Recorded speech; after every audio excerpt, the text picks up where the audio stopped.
बिस्मिल्लाहिर्रहमानिर्रहीम। अस्सलामु अलैकुम।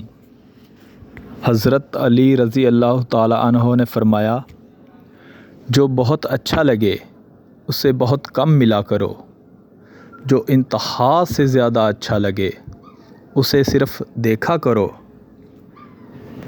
और जो दिल में समा जाए उसे सिर्फ़ याद किया करो, क्योंकि जो आपके जितना करीब होता है दुनिया उसे आपसे उतना ही दूर कर देती है।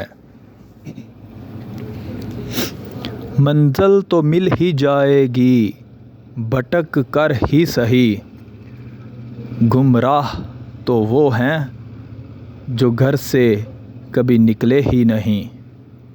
प्लीज़ हमारे चैनल को सब्सक्राइब लाज़मी कर लें।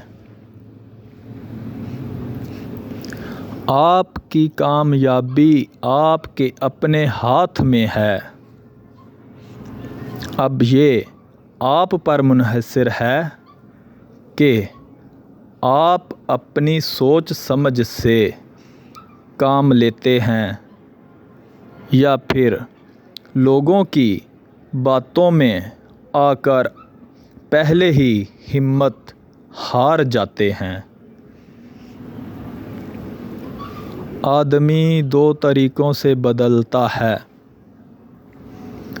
या ख़ुद बदल जाए या फिर वक्त उसको बदल देता है।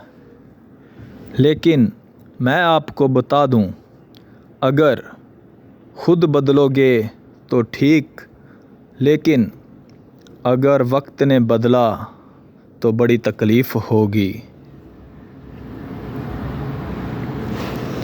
हम किसी के दिल में झांक नहीं सकते और ना ही जान सकते हैं कि कौन हमारे साथ कितना मुखलिस है, लेकिन वक्त और रवैये सब बता देते